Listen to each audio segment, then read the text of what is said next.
المجيد والفرقان الحميد وتعز من تشاء وتذل من تشاء بيدك الخير وهو على كل شيء قدير. وقال تعالى في مقام الآخر ضربت عليهم الذلة والمسكنة وباءوا بغضب من الله.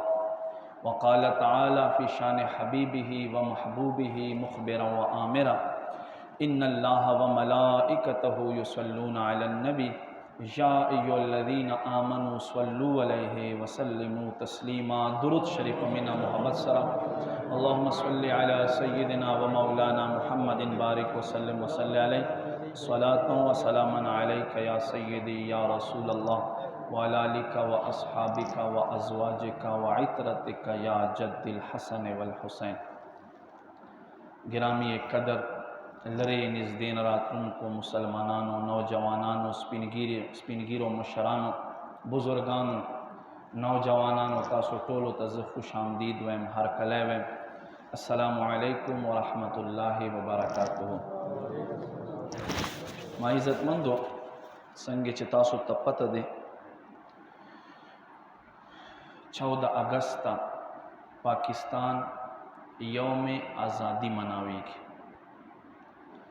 نن با مونږ دې په حواله سره خبرې وکړو چې آیا با حیثیت مسلمان یو مسلمان ته څنګه په داسې معاملاتو کې خپل ژوند تیرول پکار دي. حضرت یعقوب علیہ السلام ته الله رب کریم 12 زامن ورکړ. لس زامن د ایوی بیبینا او 2 زامن د بلې بیبینا. بیا سو وخت حضرت یوسف علیہ السلام د مصر بادشاہ شو، دا ټول روغختل مصر ته او په مصر کې دا آباد شول. اسرائیل د یعقوب علیہ السلام خپل نوم دی او بنی اسرائیل چې ورته ویل کېږي یعنی د یعقوب زامن. دا 12 زامن وو او بیا دې 12 واړو زامنو خپل قبیله کومبه جوړې شوې. 12 غټ غټ قومونه جوړ شول او دوی تبا بنی اسرائیل ویل کېدل. زمانه تیر شوې په مصر باندې د مسلمانو حکمرانی، مسلمانو حکومت. یو وخت داسې راغی چې د مصر بادشاہ ولید بن مصعب بن ریان چې په فرعون باندې مشهور و، هغه بادشاہ شو. چې بادشاہ شو نو بنی اسرائیل په دې وخت کې په لکاو حساب سره، یو روایت مطابق 70 لاکھ خلقو، یو روایت مطابق 70,000 خلقو، یو روایت مطابق دا 12,000 خلقو. بہرحال دا چې څومره بنی اسرائیلو دا ټول خپل غلامان جوړ کړل. قسمه قسم ظلمونه په مصر باندې. فرعون د مصر هر بادشاہ ته فرعون ویلی کېدو. د هغې زمانې د موسی علیہ السلام چې کم د موسی علیہ السلام زمانې کم فرعون و هغه نوم ولید او د مصعب زوی ولید بن مصعب بن ریان، نیکه نوم ریان. انتہائی ظالم، انتہائی جفاکش او لحد نه تیر سرکش انسان. قسمه قسم ظلمونه کالونو در کالونو. خو بنی اسرائیلو ته دا ویلی شوي وو چې دوی ته به الله رب کریم یو داسې معززه هستی را لیږي چې هغه په ذریعه به الله دوی ته نجات ورکوي او دوی د هغه انتظار کولو. نو په دې کې د فرعون هم امتحان او د بنی اسرائیلو هم امتحان.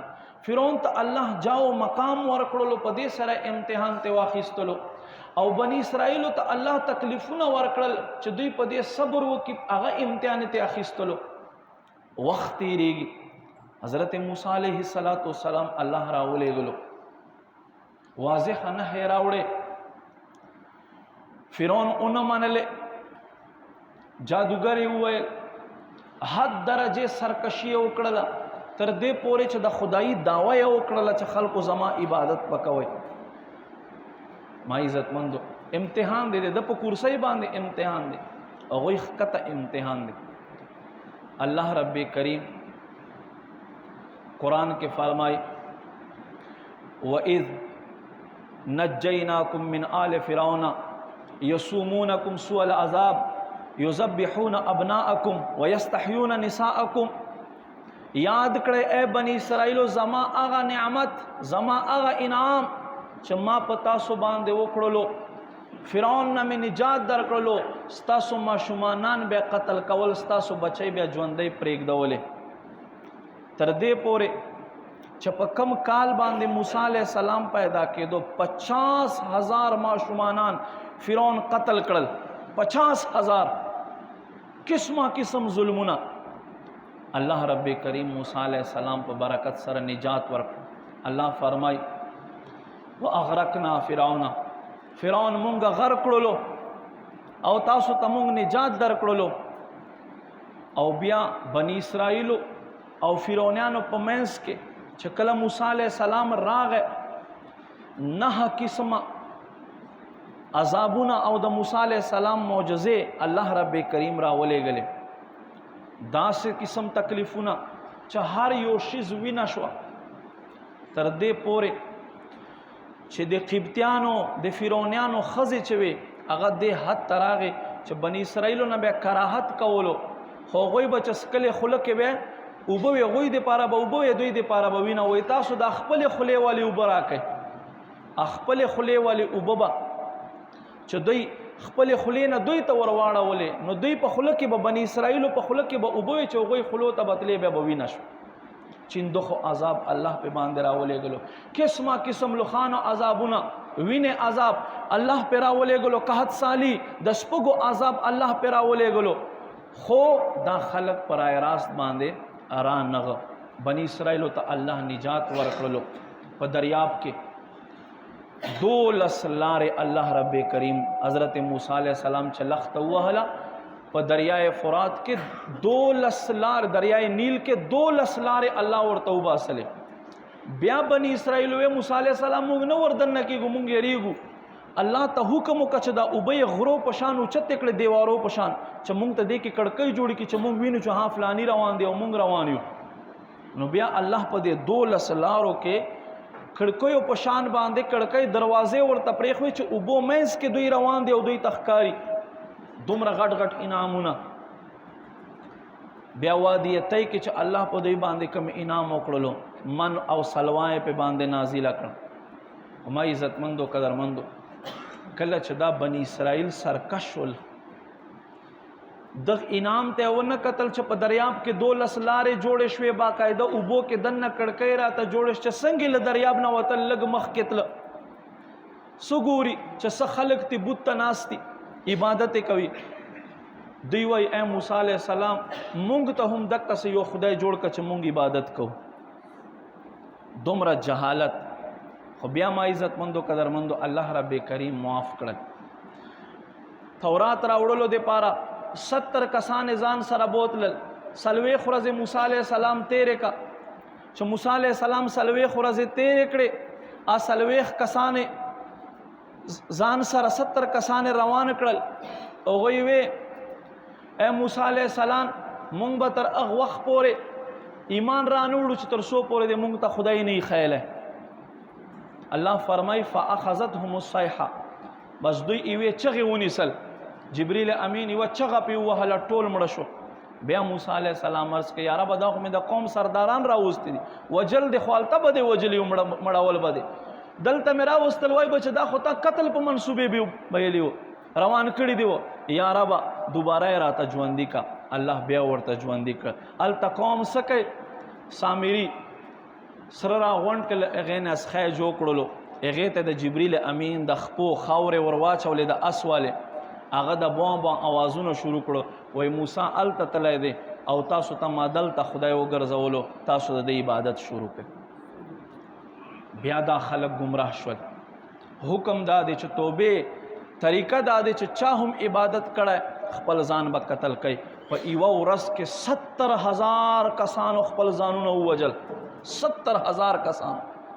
بیا الله رحم په باندې وکړلو، دا یې معاف کړل. ما عزتمندو سرکشي د دوی کمیږي نه. روایتونو کې راځي 15,000 انبیاء علیهم السلام بنی اسرائیلو یهودیانو دا قتل کړل، شهیدان کړل 15,000. او حضرت عزیر علیہ السلام چې الله را ولېږلو 100 کاله خوب ورکړلو، 100 کاله خوب نه بعد چې را پاسولو. حضرت عزیر علیہ السلام قرآنی واقعه دی چې څه وخت دوی خواته راغی، چا نه پیژندلو، یوې ښځې پیژندلو، بوډۍ انتهایی کمزورې ښځه وه. هغه وایي عزیر دعای مستجابو، که ته چېرته عزیر علیہ السلام نو ما سترګې نشته، زړنده یم، ته دعا وکړه چې الله ما ته سترګې راکړي. نو بیا ما عزتمندو د چې دعا وکړه، هغې بوډۍ ښځې ته الله سترګې ورکړلې، هغې ښځې روان کړلو. اوس د علاقې چې کوم چوک و میدان و، هلته د عزیر علیه السلام زامن موجود دی، لمسی موجود دی، سپینګیري، او د بالکل تور ویښته، توره ګیره، تور سره ویښته ورې وستلو. وایي دا عزیر علیه السلام دی. وایي دا څنګه کې دی؟ شیخ 100 کاله مخکې له دنیا نه پرده کړې ده. وایي نه زه الله نبی عزیر یم. وایي هغه خو نښه دا وه چې هغه ته د الله کتاب تورات یاد و، تا ته یاد دی؟ وایي بالکل ما ته یاد دی. نو کله چې بخت نصر بادشاہ په دوی باندې حمله کوله، یو کس د تورات یو څو سپارې یو کجورې بوټي لاندې پټې کړې وې. هغه کس لاړو راویې باسلې، وایي ووایه. الله نبی حضرت عزیر علیه السلام تلاوت ورته شروع کړ. اوس خو په کار دا و چې الله نبی دوی خواته راغی، دوی شکر ادا کړی، شکر ادا نه کړو. سیوې عزیر ابن الله، نعوذ بالله من ذلک. وی عزیر د الله زوی د 100 کاله ځان ته غوښتی، اوس بیا مونږ ته راولېږلو. الله فرمای عزیر علیه السلام دوی ته بددعا وکړله، وی تر ورځ د قیامت پس تاسو له جسمونو نه بدبوی راځي. اوس هم یهود ته نږدې ورشه، سپری لګئ په ځان باندې، کس انتهایی بدبوی له دوی نه راځي، حالانکه قسمه قسم سپری لګئ. خو ولې؟ الله فرمای بنی آدم ما ته کنزلې وکړلې، بنی آدم اولاد آدم ما ته کنزلې وکړلې. څنګه چې دوی ما د پاره اولاد وګرځولو، فرشته ما د پاره لونه وګرځولې. فرمای یهودیانو متعلق الله فرمای ضربت علیهم الذلة والمسکنه، په دوی باندې خواري او ذلت واچولای شو. فرمای وغضب الله علیهم، الله په دې خلکو باندې غضب دی. ما عزتمندو پس وجه سره تاریخ وګورئ، وتعز من تشاء وتذل من تشاء. الله چاته چې غواړي عزتونه ورکي، چاته چې غواړي ښکته راولي. زمونږ ملک پاکستان نن 75 سال مخکې آزاد شوی دی، د صدۍ 3 حصے مونږ تیرې کړې. ما عزتمندو دا ازادي چې دی دا د سوشیالوجي لفظ دی. ازادي 2 قسمه دی، یو سیاسی او مذهبی دی او یو شخصی دی. شخصی ستوي په خوا بچي یو کس انسانان کول، خپل غلامان به جوړول او د زناورو په شان به انسانانو سوداګانې کې دي. هغه ازادي اوس ختمه دي، اوس ټول آزاد دي. شخصي ازادي اوس ټول آزاد دي، نشته څوک د چا نوکر نه دی چې چیرته غواړي خرڅوي. صرف په پیسو باندې نوکری ور سره کوي، خپل ټایم وي. یو دی سیاسی، سماجی او مذهبی ازادي، هغه د بنی اسرائیل هم وا او زمونږ هم دی. پاکستان چې په 1857 کې مولانا فضل حق خیر آبادی اول د پاکستان د مسلمانو د پاره یو بیل ریاست مطالبه وکړه او فتوا یې ولیکله، او بیا دې فتوی په وجه سره د کفارو انګریزو جیل ته هم واچولو او قسمه قسم سزاګانې ورته میلاو شي. په دې وخت کې مولانا عبدالحلیم، مولانا نقی علی خان، د علماو د دې فتوی تصدیق کړو چې بالکل مسلمان ہوتا یو ځان له یو حصہ پکار دی چې بالکل مسلمان آزادۍ سره ګرځي او خپل عبادت کوي. تر دې پورې چې 20,000 علماء کرام په دې کې مختلفو جیلونو ته واچولی شو او شهید کړل شو. دا پاکستان اسې نه دا آزاد شوی چې تا مارا شو 14 اگست پورز جنډې اوچتې کو بس دا زمونږ ازادي دی. دې پاره قربانیاں وشوي. تقریبا 70 سال دې پاره جدوجہد شروع. بیا الله مسلمانو ته یو آزاد ټوټه ورکړه. نن په دې ملک پاکستان کې تو ګوره مونږ چې چیرته جماعت جوړو مونږ حکومت نه اجازت الو نه الو ولې چې ملک حکومت مو اسلامی دی الحمدلله. چې چیرته جوړوي ستاسو اجازت ته مدرسې ته اجازت ته ولې چې اسلامی ریاست ته خو تو ورشه په هندستان کې اول به حکومت نه لیکل راوړي چې هغه اجازت در کې بیا تخپل عبادت خانه جوړول شي. نو ما عزت مندو ازادي مقصد څه شو؟ د مسلمانو ازادي مقصد دا نه چې څنګه 14 اگست راشي ته یو غانا ریلیز کا او پیغه کې دا وایي چې مونږ ته ازادي ملاو شو. د پاکستان ازادۍ مقصد څه شو؟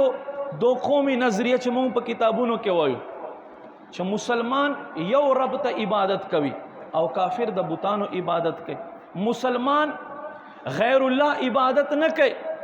دیل جهاته مسلمانو ته دی و بیل ټوټه ملاو شي چې دوی د خپل رب ځان له عبادت کوي او دې نظریه تحت پاکستان آزاد کړل شو. په 1948 کې قائد اعظم چې سوخه په اسلامیہ یونیورسٹی پیښور کې تقریر کولو وې مونږ ته اوس ازادي ملاو شو. مونږ مسلمانانو ته پکار دي چې مونږ اوس قرآن احکام وترش قرآن احکام خپل طرف تراوړو. ما عزت مندو 75 سال 75 کالونه تیر شول مسلمانو په دې کې څه وکړه سم وکړه. نو خو چې کم نور ملکونه ترقی کوي دنیاوی په اعتبار سره نه مونږ هغه ترقی وکړه نه مو دین په اعتبار سره ترقی وکړه بلکې مونږ نور زوال طرف روان یو. وجه څه دی؟ وجه دا دی چې پاکستان آزادۍ کم مقصد و دا 14 اگست یوم آزادی دی خدا یوم تشکر دی د شکر ادا کولو ورځ دی. هغه به څنګه ادا کوي؟ 2 رکعات نفل کا قرآن تلاوت کا یا رب دې تا شکر دې چې تا ما ته یو عظیم ریاست را عطا کړو چې په دې زکول کر خپل عبادت پکې کولای شم. په ما باندې پابندی نشته حکومت له طرفه په ما باندې بل څه زور نشته په ما باندې بل څه بوج نشته دی بالکل آزادانه ته عبادت کولای شي. شکر ادا کا دانه چې ته جنډر واخلې په مخ باندې جنډې ولګوي او په روډ باندې ګډاو کې دا د تا آزادۍ مقصد شو. یو تفتیش مطابق د پاک اوس لکه اتوار ورځ دی را روان اتوار ته 14 اگست دی نو د 14 اگست چې کومه ورځ تیر شي دا بل شپه چې وي په دې شپه باندې زمونږ په دې ملک کې دومره شراب سکلی کېږي چې په شراب خانو کې شراب ختم شي. دومره سکلی کېږي. څه شی؟ 14 اگست مناو کو یوم آزادی مناو کو. نو ته وګوره قرآن تا ته د بنی اسرائیلو ذکر کړی دی هغوی ته الله سیاسی ازادي ورکړله دومره انعامونه په باندې وکړل هغه انعام په بدل کې هغوی څه وکړل؟ الله فرمایي ضربت علیهم الذلة والمسکنه خواري او ذلت په دوی باندې واچولی شو. نو ما عزت مندو مونږ هم دا انجام دی. علامہ اقبال فرمائی وضع میں تم ہو نصارا تو تمدن میں ہنود وضع میں تم ہو نصارا تو تمدن میں ہنود یہ مسلمان ہے جنہیں دیکھ کے شرمائے یہود. ما عزت مندو مسلمان کم خواته روان دی. مسلمان دی آزادۍ مقصد څه شی دی؟ ستا نن 75 سال مخکې ستا نیکانو چې د ملک دپاره خپلې وینې توی کولې او د کفارو لاسه وهل ټکول ګټرونو ته غوزار کړلی شو سټونه ته کټ کړلی شو څوک چېرته پاته شول څوک چېرته پاته شول څه دپاره؟ دې دپاره چې مسلمانو ته یو ملک ملاو شي یو داسې ملک چې هغه کې دوی اسلامي اقدار مطابق اسلامي اطوار مطابق خپل ژوند تیروي. خو نن خو مونږ نه کوو مسلمان. رشوت زمونږ په ملک کې عام دی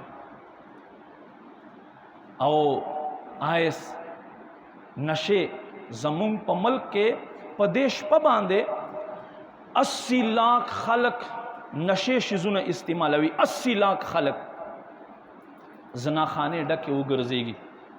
ما عزتمندو ازادي دغه شي ستویل کېږي.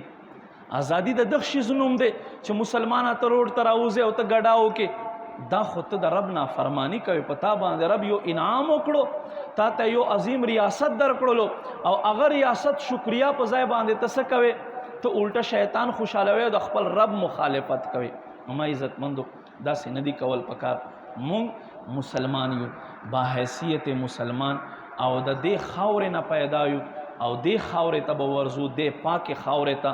مونږ ته خپل ملک سره محبت ساتل پکار دي. خلق پذی راځي په کرسی به کله څوک کینی کله به څوک کینی، خو نه یو با حیثیت مسلمان مونږ ته پکار دی چې د دې ملک روډ هم خیال ساتو، د دې ملک کوڅې هم خیال ساتو، د دې ملک خاورې هم خیال ساتو. ولې چې دا پاکه خاوره دی، په دې خاوره باندې مسلمان سجده لګوي، دې خاوره باندې مسلمان سجده لګوي. الله په مونږ باندې انعام کړی دی. نو یادو ساتئ 14 اگست چې دی هغه د گانو باجو نوم نه دی، د رب د شکریا نوم دی.